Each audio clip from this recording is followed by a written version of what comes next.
Hi friends, welcome to ಕೃತಿ vlog Kannada. ಇವತ್ತು ನಾನು ಗಿಣ್ಣು ಮಾಡೋದು ಹೇಗೆ ಅಂತ ತೋರಿಸ್ತೀನಿ. ಕೆಲವು ಜನ ಕೆಲವು ಥರ ಮಾಡ್ತಾರೆ, ಕೆಲವರು ಹಾಲು ಬಾಯಿ ಥರ ಮಾಡ್ತಾರೆ, ಕೆಲವರು ಇವಾಗ ನಾನು ತೋರಿಸ್ತಾ ಇದ್ದೀನಲ್ಲ ಈ ಥರ ಮಾಡ್ತಾರೆ. ನಿಮಗೆ ಈ ಥರ ಟ್ರೈ ಮಾಡಿ ನೋಡಿ.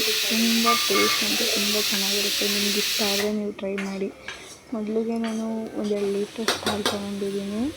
ಇದು ಕರು ಹಾಕಿದ್ದು 3ನೇ ದಿವಸಕ್ಕೆ ಹಾಲು ಕೊಡ್ತಾರಲ್ಲ, ಹಾಲಿದು.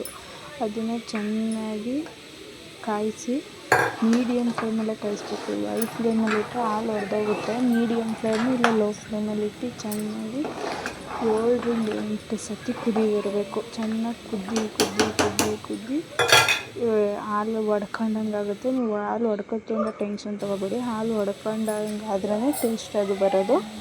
ಆ ಹಾಲು ಹೊಡ್ಕೊಂಡಿರೋದಕ್ಕೆ ಕಡಲೆ ಬೀಜ ಹುರಿ. ನಾನು ಈಗ ಒಂದು ಬಟ್ಲು ತರ್ತಿದ್ದೀನಲ್ಲ, ಅದರಲ್ಲಿ 2 ಲೀಟ್ರ್ ಹಾಲಿಗೆ 1.5 ಕಪ್ ಕಡಲೆ ಬೀಜ, 1.5 ಕಪ್ಪು ಹುರ್ಗಡ್ಲೆ, 1.5 ಕಪ್ಪು ಅವಲಕ್ಕಿ, 2 ಕಪ್ಪಷ್ಟು ಬೆಲ್ಲ ಹಾಕ್ಕೊಂಡಿದ್ದೀನಿ. ನಿಮಗೆ ಎಷ್ಟು ತೊಗೊತಿರೋ ಹಾಲು ಅದಕ್ಕೆ ನೋಡ್ಕೊಂಡು ಅಳತೆ ಮಾಡ್ಕೊಳ್ಳಿ. ನಾನು ಕಡಲೆ ಬೀಜ ಹುರಿದು ಸಿಪ್ಪೆ ತೆಗೆದು ಅದನ್ನು ಸ್ವಲ್ಪ ಪ್ರಮಾಣದಲ್ಲಿ ತರಿಯಾಗಿ ಪುಡಿ ಮಾಡ್ಕೊಂಡಿದ್ದೀನಿ. ಕಡಲೆ ಬೀಜ, ಹುರ್ಗಡ್ಲೆ ಎರಡೂ. ನಾನು ಫಸ್ಟು ಹಾಲು ಕುದ್ದಾದ್ಮೇಲೆ ಹಾಲಿಗೆ ಅವಲಕ್ಕಿ ತೊಳೆದಿಟ್ಕೊಂಡಿದ್ದಂಥ ಅವಲಕ್ಕಿ ಹಾಕಿ ಚೆನ್ನಾಗಿ ಬೇಯಿಸಿ, ಆ ಬೇಯಿಸಿದಂಥ ಅವಲಕ್ಕಿಗೆ ಕಡಲೆ ಬೀಜ, ಹುರ್ಗಡ್ಲೆ ಪುಡಿ ಮಾಡಿ ಇಟ್ಕೊಂಡಿದ್ದೆ ನೋಡಿ ನಾನು, ಅದನ್ನು ಹಾಕಿ ಚೆನ್ನಾಗಿ ಗಂಟಾಗ್ದಂಗೆ ತಿರುಗ್ತಾಯಿದ್ದೀನಿ. ಅದು ಚೆನ್ನಾಗಿ ಗಂಟಾಗ್ದಂಗೆ ತಿರುದಷ್ಟು ಗಂಟೆನಾಗಲ್ಲ, ನೀಟಾಗಿ ಬೆಂದು ಚೆನ್ನಾಗಾಗುತ್ತೆ. ಇಲ್ಲಾಂದರೆ ತಿರುಗಲಿಲ್ಲ ಅಂದರೆ ಗಂಟಾಗುತ್ತೆ ಮತ್ತು ಹಾಲು ಒಂಥರ ಆಗುತ್ತೆ, ತಳ ಹಿಡ್ದಂಗೆ ಆಗುತ್ತೆ. ಹಂಗಾಗಿ ತಿರುಗ್ತಾ ಇರಬೇಕು ಆವಾಗವಾಗ, ಮತ್ತು ಗಂಟಾಗದೇ ಇರೋ ಥರ ನೋಡ್ಕೋಬೇಕು. ಇದು ಬೇಯ್ದಾದ್ಮೇಲೆ ಕೆಲವರು ಕೊಬ್ಬರಿ ಹಾಕ್ತಾರೆ, ಕೆಲವರು ಕಾಯಿ ಹಾಕ್ತಾರೆ. ನಾವು ಕಾಯಿ ಹಾಕ್ತೀವಿ.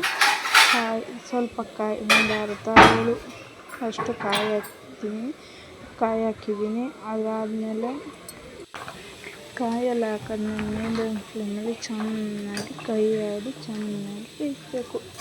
ಅದು ಬೆಂದಷ್ಟು ರುಚಿ ಮಾತ್ರ ಸಿಕ್ಕಾಪಟ್ಟೆ ಚೆನ್ನಾಗಿರುತ್ತೆ. ಈ ಥರ ಯಾರ್ಯಾರು ಟ್ರೈ ಮಾಡಲ್ಲ ದಯವಿಟ್ಟು ಟ್ರೈ ಮಾಡಿ. ನೀವು ಗಿಣ್ಣು ತಿಂದೇ ಇರೋರು ನಿಜವಾಗ್ಲೂ ತಿಂತೀರ.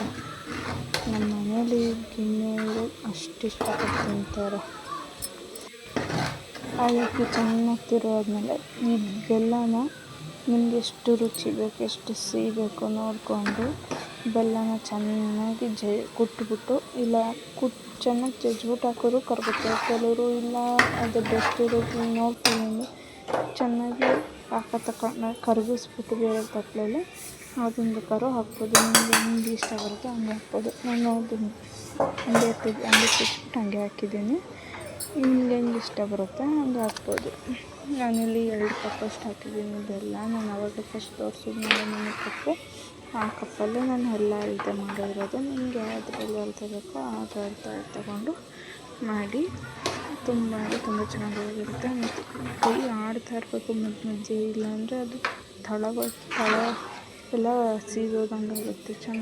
ಅದು ಟೇಸ್ಟು ಹಾಳಾಗುತ್ತೆ. ಆವಾಗ ಚೆನ್ನಾಗಿ ಬಿಸಿ ಮಾಡಿ ಆ ಬೆಲ್ಲ ಎಲ್ಲ ಕರಗೋ ತನಕ ಬಿಟ್ಟು, ಚಿರೋಟಿ ರವೆ ಇರುತ್ತೆ, ಚಿರೋಟಿ ರವೆ ಆದ್ರೂ ಪರವಾಗಿಲ್ಲ, ಮಾಮೂಲಿ ಉಪ್ಪಿಟ್ಟು ರವೆ ಆದ್ರೂ ಪರವಾಗಿಲ್ಲ, ದಪ್ಪ ರವೆ ಆದ್ರೂ ಪರವಾಗಿಲ್ಲ, ಯಾವುದಾದ್ರೂ ಅಷ್ಟೇ ಒಂದು ಅರ್ಧ ಕಪ್ಪು ಇಲ್ಲ 1 ಕಪ್ಪಷ್ಟು ಹುರಿದ್ಬಿಟ್ಟು ಮಾಡಿಕೊಳ್ಳಿ. ಅದನ್ನು ಹುರಿದಿರೋಂಥದ್ದನ್ನ ಈಗ ಬೆಲ್ಲ ಎಲ್ಲ ಕರಗಾದ್ಮೇಲೆ ಅದನ್ನು ಹುರಿದ್ಬಿಟ್ಟು ಸ್ವಲ್ಪ ಹೊತ್ತು ಕೈ ಆಡಿಬಿಟ್ಟು ಪ್ಲೇಟ್ ಮುಚ್ಚಿ ಬೇಯಿಸಿ ನೀಟಾಗಿ ರವೆ ಆಗ್ತಿದ್ದಂಗೆ ಗಿಣ್ಣು ಗಟ್ಟಿಯಾಗಕ್ಕೆ ಇರುತ್ತೆ. ಗಟ್ಟಿಯಾದ್ಮೇಲೆ ಅದನ್ನು ಇನ್ನೊಂದು ಚೂರು ಗಟ್ಟಿಯಾಗೋಕ್ಕೆ ಪ್ಲೇಟ್ ಮುಚ್ಚಿ ಒಂದು 5-10 ನಿಮಿಷ ಚೆನ್ನಾಗಿ ಬೇಯಿಸಬೇಕು. ಬೇಯಿಸಲಿಲ್ಲ ಅಂದರೆ ಅದು ಹಂಗೆ ಇರುತ್ತೆ. ಚೆನ್ನಾಗಿ ಬೆಂದಿರುತ್ತೆ, ತುಂಬ ಚೆನ್ನಾಗಿರುತ್ತೆ.